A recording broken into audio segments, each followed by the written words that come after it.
हमारे साथ जामिया मिलिया इस्लामिया के associate professor doctor Mohammad Irfan Qureshi साहब हैं। सबसे पहले तो मैं आपका खैर मकदम करता हूं सर, बहुत बहुत शुक्रिया। और मैं आपको मुबारकबाद पेश करना चाहता हूं क्योंकि आप अभी 26 नवंबर 2020 को जामिया मिलिया इस्लामिया के एसोसिएशन के टीचर्स एसोसिएशन के चुनाव में आप सचिव के पद पर चुने गए हैं। आपको दिल की गहराइयों से मुबारकबाद। बहुत बहुत शुक्रिया। उसके बाद हम जानना चाहेंगे डॉक्टर मोहम्मद इरफान कुरैशी साहब से, उनके तजुर्बे के बारे में जानना चाहेंगे। सर, मैं जानकारी लेना चाहता हूं कि आप जो है अभी हाल ही में टीचर्स एसोसिएशन के सचिव के पद पर जो चुने गए हैं, आपकी जो प्रारंभिक शिक्षा है, सबसे पहले मैं उसके बारे में आपकी जानना चाहता हूँ। सबसे पहले तो मैं बहुत बहुत शुक्रगुजार हूँ कि विश्व भाईचारा टाइम्स ने मेरे लिए टाइम निकाला और मेरे इंटरव्यू के लिए मैं दिल की गहराइयों से आपको शुक्रिया कहता हूँ। मेरी जो प्रारंभिक शिक्षा है वो मुजफ्फरनगर के इस्लामिया इंटर कॉलेज से है, जहाँ से मैंने 10th और 12th की शिक्षा ली। उसके बाद मैंने अपना बीएससी और एमएससी, बीएससी बायोलॉजी और एमएससी बॉटनी मुजफ्फरनगर के डीएवी कॉलेज से अपनी शिक्षा ली है। उसके बाद उच्च शिक्षा के लिए मैंने जामिया हमदर्द से पीएचडी की है और वहाँ पर मैंने बॉटनी और प्लांट बायोटेक्नोलॉजी संयुक्त रूप से एक डिग्री प्राप्त की। उसके बाद से मैं जामिया मिलिया इस्लामिया में एसोसिएट प्रोफेसर हूँ। असिस्टेंट प्रोफेसर था, उसके बाद अब मैं एसोसिएट प्रोफेसर। अच्छा सर, आपने जो पीएचडी की है वो कौन सी सन में की? मैंने 2004 में पीएचडी कंप्लीट की है, जिसमें मेडिसिनल प्लांट्स पर एक प्लांट है जिसको आर्टेमिसिया एनुआ कहते हैं। एंटी मलेरियल ड्रग उसी से आती है, जो अब की सबसे एडवांस ड्रग है। उसके ऊपर मेरी पीएचडी थीसिस है। सर, आपकी प्रारंभिक शिक्षा में और उच्च शिक्षा में मैं जानना चाहता हूं कि आपने किन किन चुनौतियों का सामना करना पड़ा आपको? देखिए, जैसा कि आप जानते हैं, मुजफ्फरनगर एक कंपैरेटिवली छोटा शहर है और यहाँ पर बहुत ही चुनिंदा कॉलेजेस हैं जहाँ से आप शिक्षा ले सकते हैं। और जो कॉलेज अच्छे कॉलेज हैं, जैसे कि डीएवी कॉलेज है, उसमें बहुत टफ कंपटीशन होता है एडमिशन के लिए।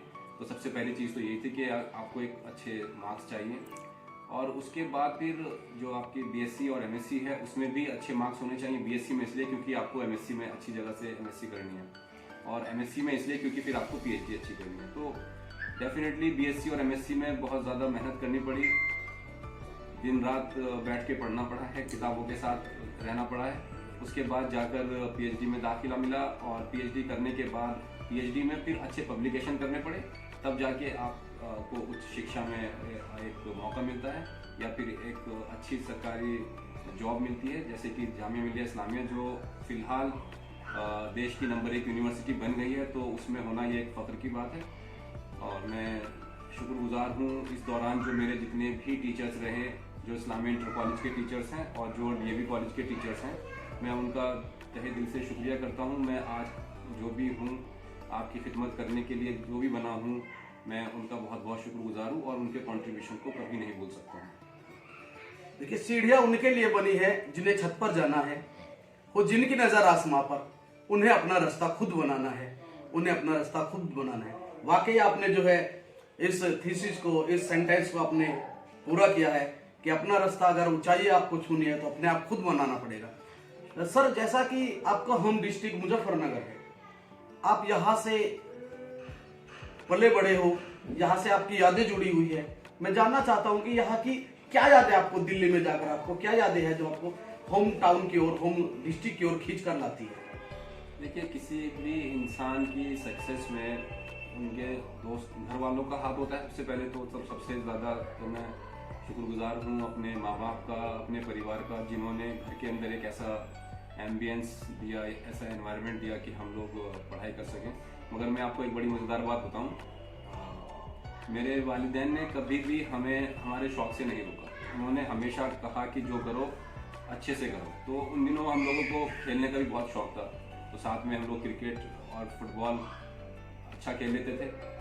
तो उसी की वजह से मुझे एक गवर्नमेंट स्कूल में बाद में आना पड़ा 9th और 10th के लिए, इस्लामिया इंटर कॉलेज। सिर्फ स्पोर्ट्स की वजह से आना पड़ा। और एक इंग्लिश मीडियम स्कूल को छोड़ के जब आप आए वहाँ पे तो माँ बाप को बिल्कुल भी ये दुख नहीं हुआ कि इसने ऐसा किया, क्योंकि उनको पता था ये अपना शौक पूरा कर। इस्लामिया इंटर कॉलेज से हमने जो यहाँ पर सबसे बड़ा टूर्नामेंट होता है कमिश्नरी का, 10,000 रुपये का टूर्नामेंट कहते थे उन दिनों, तो लगातार हमने 2 साल जीता है वो। और उसमें जो आपके साथी रहे हैं और आपके जो दोस्त रहे हैं वो हमेशा आपको याद आते हैं और वो टच में भी हैं। और इसी तरह से जो BSc MSc के साथ में यादें जुड़ी हुई हैं, हम स्पोर्ट्स कभी भी खेलते रहे और जो साथ के जो क्लासमेट्स थे मैं उनका भी शुक्रगुजार हूँ, उन्होंने हमेशा मोटिवेट किया पढ़ने के लिए और एक अच्छी कंपनी प्रोवाइड की। देखिए, work thing at a time and that done well is the best rule as man can tell. Work while you work, play while you play, that is the way to be happy and live. तो ये जो आपके वालिदैन हैं उन्होंने आपको बचपन से ही ये बातें सिखाई है? बिल्कुल, मैं आपको बताऊं, जब हम लोग में शुरुआती जो मेरी फर्स्ट और सेकंड की जो शिक्षा है वो कोलकाता के इलियास मेयर स्कूल से है। तो मेरे वालिद हमें क्रिकेट खिलाने के लिए विक्टोरिया मेमोरियल हॉल के जो ग्राउंड्स हैं उसमें लेके जाते थे। माशाल्लाह। अच्छा, जैसा कि अब फिलहाल मैं पूछना चाहूँगा, अभी आप जो जामिया मिलिया ने अपना 100वां साल स्थापना का पूरा किया है, यानी कि अपना शतक पूरा किया है, अब आगे की 100वें शतक के बाद नई क्या सोच है जामिया मिलिया की? नया 100वें नए वाले 101वें साल में क्या रणनीति आगे की, नया क्या देंगे आप छात्रों को? देखिए, मैं आपको इसकी थोड़ी सी बैकग्राउंड बताऊं। जामिया मिलिया की जो स्थापना हुई है वो जो अंग्रेज़ों का एक एजुकेशनल सिस्टम था उसके अगेंस्ट, जिसको खिलाफत मूवमेंट कहते हैं, इस नाम को अक्सर खिलाफत के नाम से एक गलत नाम देने की कोशिश की जाती है, बट खिलाफत का मतलब है अगेंस्ट। तो जो अंग्रेज़ों का एक एजुकेशनल सिस्टम था उसके अगेंस्ट गांधी जी ने जो एक call the non cooperation movement, उसके खिलाफ जामिया का उदय हुआ है। तो 1920 में, सन 1920 में अलीगढ़ में इसकी स्थापना की गई। उसके बाद ये दिल्ली में आ गई और कुछ वर्षों बाद ये जहाँ पर अभी है जामिया इस्लामिया, वहाँ पर इसकी स्थापना हुई है।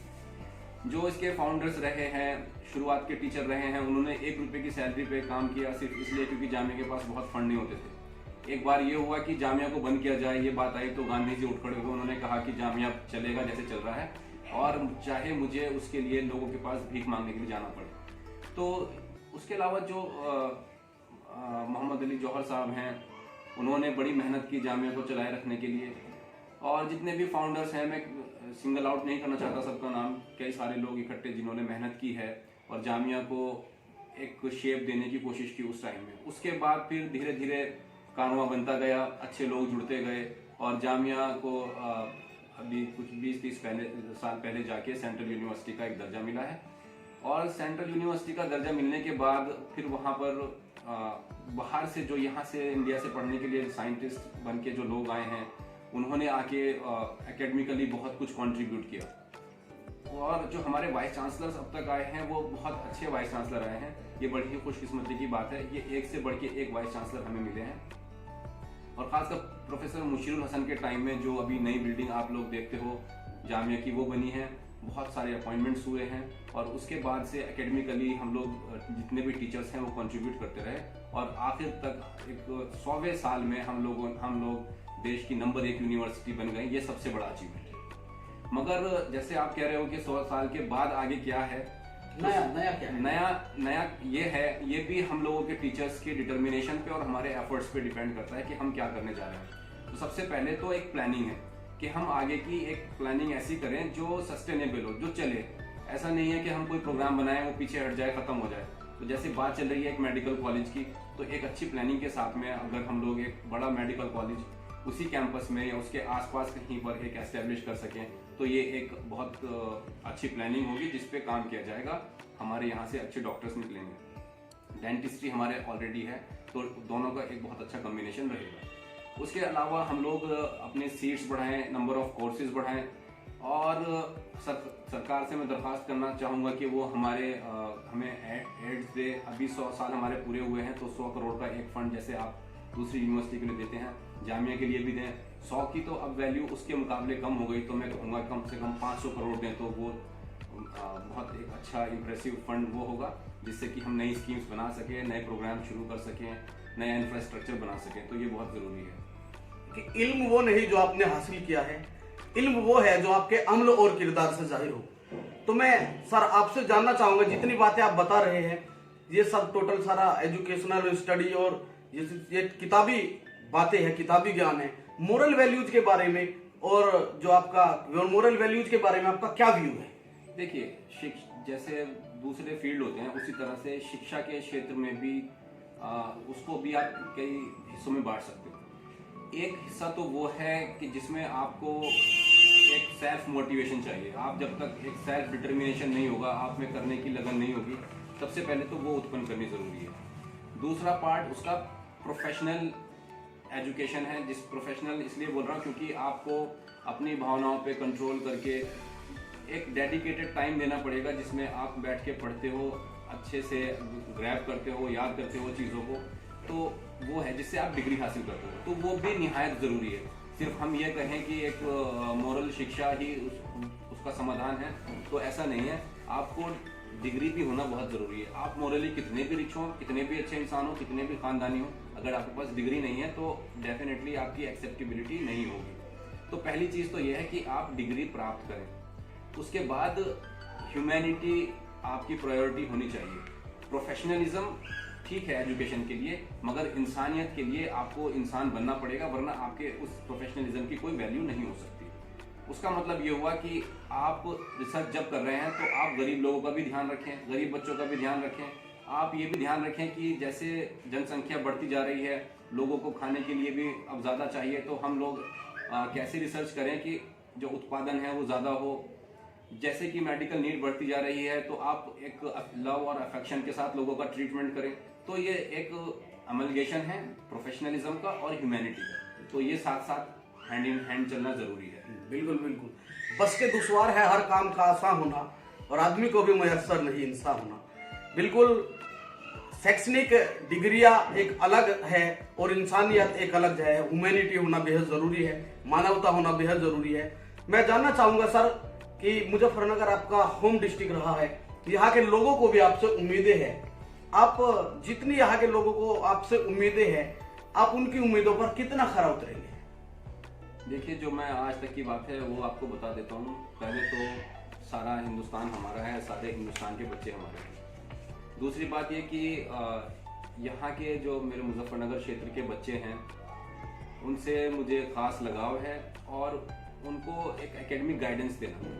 हम लोग जो कर सकते हैं, हम लोगों के हाथ में नहीं होता कि हम किसी के दाखिले को इन्फ्लुएंस करें या कुछ और कर सकें उनके लिए, मगर जो हमारे हाथ में है वो ये है कि हम उनको अच्छा गाइडेंस दे सकें, उनको हम लोग तरीके बता सकें। जैसे कि हमारे यहाँ पर एक RCA एकेडमी चलती है जिसमें बच्चों को UPSC की तैयारी की जाती है, तो हम उनको बताते हैं कि आप उसका एंट्रेंस क्रैक करें, उसकी तैयारी करके और वहाँ पे आएँ, तैयारी करें। इसी तरह से हर सब्जेक्ट का जो सिलेबस अवेलेबल है वेबसाइट पे, तो जैसे अगर आपको MSc के लिए जाना है तो आप BSc का सिलेबस पढ़ के तैयारी करें। उसके अलावा मैं आपके शहर से हूँ, आप मेरे से कभी भी मुझे मेल कर सकते हैं, फ़ोन कर सकते हैं और पूछ सकते हैं कि क्या तरीका हो सकता है एक अच्छा परफॉर्म करने का। तो ये बहुत ज़रूरी है। मेरे पास अपनी जैसे खुद की लाइब्रेरी है, आप मेरे शहर के हो, शॉर्ट टर्म के लिए मेरे से बुक्स भी ले सकते हो पढ़ने के लिए। तो सिर्फ हम प्रिपरेशन में आपको गाइड कर सकते हैं, और उसके अलावा सारे हिंदुस्तान के बच्चों के लिए मैं बताऊं आपको, जो हमारा शिक्षक संघ है उसमें स्कॉलरशिप भी हम लोग प्रोवाइड करते हैं जो नीडी बच्चे हैं। तो मेरिट कम नीड बेस पर स्कॉलरशिप भी देते हैं। तो और उसके अलावा यूनिवर्सिटी की हमारी फीस बहुत ही कम है, तो इसमें सबसे बड़ी जो बाधा होती है बच्चों की शिक्षा में वो एक ज़्यादा फीस का होना। प्राइवेट कॉलेजेस में, अच्छे कॉलेजेस में हमारी यूनिवर्सिटी नंबर 1 है, मगर हमारी फीस परहैप्स पूरे हिंदुस्तान में सबसे कम लेवल वाली फीस होगी, तो ये एक अच्छी बात है। तो आप कभी भी मेरे शहर के बच्चे मुझसे कांटेक्ट कर सकते हैं, और उनको कोई भी गाइडेंस चाहिए मैं वो हमेशा देने के लिए तैयार हूँ। बिल्कुल। Teacher is like a candle which light other itself. अध्यापक वह दीपक है जो स्वयं जलकर दूसरों को प्रकाश देता है। मैं इसी बात को मद्देनजर रखते हुए आपसे गुजारिश करूंगा, आप आने वाले छात्रों को, बच्चों को, मुजफ्फरनगर के लोगों को, समस्त हिंदुस्तान के छात्रों को आप जामिया मिलिया इस्लामिया की तरफ से क्या संदेश देना चाहिए? सबसे छोटा संदेश तो यही है, जो बड़ा संदेश है, अल्फाज छोटे हैं, पढ़ो और आगे बढ़ो। तो इससे अच्छी बात नहीं हो सकती है। और सबसे ज़रूरी ये है कि आप अपने देश के लोगों के लिए, अपने देश के लिए एक स्पेशल कंसिडरेशन हो, एक स्पेशल लव और अफेक्शन हो। आप दुनिया में आए हो, हिंदुस्तान की ज़मीन पे आपने जन्म लिया है, तो आपका ये दायित्व है कि अपने घर वालों को भी एक फील गुड फैक्टर हो, उनको भी अच्छा लगे कि मेरी औलाद ने अच्छा किया है, और अल्टीमेटली देश को लगे कि हाँ, ये जो हमारे देश में पैदा हुए अध्यापक हैं या साइंटिस्ट हैं वो हमारे देश को कुछ दे रहे हैं। तो अपने देश की तरक्की के लिए हमेशा काम करते रहे। आप अब तक जामिया टीचर्स एसोसिएशन के संयुक्त सचिव पर आसीन थे। आपकी उस पद पर रहते हुए मुख्य उपलब्धियां क्या थी, जरा हमें वो बताना चाहिए। हम लोग मई 2018 में ऑफिस में आए, तब से हम लोग लगातार काम करते रहे। मगर मैं इसमें आपको एक चीज़ बताऊं, सबसे पहले हमारे पास एक रेगुलर वाइस चांसलर नहीं रहे बहुत महीने तक, तो बहुत सारे काम थे जो हुए हैं उस दौरान भी, मगर उस स्पीड से नहीं हुए। उसके बाद जामिया में एंटी सीए मूवमेंट चला, जिसमें काफ़ी काम तो चला मगर उस प्रोग्रेस से नहीं चला जो होना चाहिए था। उसके बाद से आप लोगों को पता है कोरोना ने हम सबको घरों में बंद किया हुआ है, तो एक ये था। उसके बावजूद हम लोगों ने बहुत सारे काम किए, किसी भी जामिया टीचर एसोसिएशन से कम नहीं रहे होंगे जो अपने ऑफिस में रही। जैसे कि हमने जेटीए जामिया टीचर्स एसोसिएशन की वेबसाइट बनाई, आज तक उसकी वेबसाइट ही नहीं थी, तो अब फुल फ्लेजेड वेबसाइट है और अब तक 15-20 हज़ार लोग उस पर विजिट कर चुके हैं। उसके अलावा हम लोगों ने जेटीए जामिया टीचर्स एसोसिएशन का ट्विटर अकाउंट, फेसबुक अकाउंट, जो नहायत ज़रूरी है, एक माउथ पीस होता है किसी भी चीज़ को दुनिया के सामने लाने के लिए, हम लोगों ने वो भी किया। उसके अलावा हम लोगों ने एक अंतर्राष्ट्रीय कॉन्फ्रेंस की जिसमें 1000 से ऊपर पार्टिसिपेंट्स आए जो जामिया में आए। उसके अलावा मैं आपको बताऊं कि जो हमारे मुख्य अतिथि थे वो प्रोफेसर पारेख, जो लॉर्ड हैं यूके के पार्लियामेंट में, उनको, वो एक गांधीयन है, तो उनको हमने बुलाया। उसके अलावा हम लोगों ने न्यूजीलैंड के एम्बेसडर हर एक्सीलेंसी को इनवाइट किया जब क्राइस्ट चर्च में मस्जिद में गोलियां चलाई गई। उन्होंने आके वहाँ पर अपने कॉन्डोलेंसेस एक्सटेंड किए। रोज़ाना के काम होते हैं, डेली के काम होते हैं टीचर्स के, हमने वो किए, जैसे उनको कंप्यूटर्स दिलवाना, उनके ऑफिस रिपेयर कराना, जो फिजिकली डिसेबल्ड हैं उनके टॉयलेट्स की डिमांड रेज करके उनके टॉयलेट्स बनवाना, उनके प्रमोशंस में एडमिनिस्ट्रेशन की हेल्प करना। करीब 150 प्रमोशन हमारे टाइम में हुए हैं। इसके अलावा टीचर्स की कुछ की पास्ट सर्विस काउंट होती है, उसको हमने नेक्स्ट स्टेज पे हम उसको लेके गए, और जिन लोगों के प्रमोशन में ब्रेक हुए थे किसी वजह से, वो अपने ओरिएंटेशन प्रोग्राम, रिफ्रेशर प्रोग्राम नहीं कर पाए थे, उसको हम लोगों ने उस दरार को भरी है और अब उन लोगों के भी प्रमोशन बैकडेट से हो सकेंगे। तो ये हमारी मुख्य उपलब्धियां रही हैं। और अब आप सचिव बन चुके हैं, तो आगे की प्लानिंग क्या है आपकी? देखिए, एक तो ये कि जो टीचर्स के डे टू डे के जो काम होते हैं उसमें हम लोग एडमिनिस्ट्रेशन के सामने उनको लेके आते हैं, उजागर करते हैं उन कामों को कराना। वो उसकी कोई रूपरेखा नहीं हो सकती, वो रोज़ के काम होते हैं, आपको नहीं पता कौन सा काम कब आने वाला है। मगर कुछ काम ऐसे हैं जिसके लिए हम लोगों ने कमर कसी हुई है, जैसे HRA के एरियर्स रुके हुए हैं हमारे टीचर्स के, हम लोग उस पर बहुत जोर देंगे। उसके अलावा जो कुछ प्रमोशन हुए हैं उनके एरियर्स रुके हुए हैं, हमारा ये मुख्य केंद्र रहेगा उस पर कि हम लोग उनके एरियर्स जल्दी से जल्दी दिलवा सकें, और जो कुछ काम बीच में रह गए हैं उनको भी पूरा कराना हमारी जिम्मेदारी है।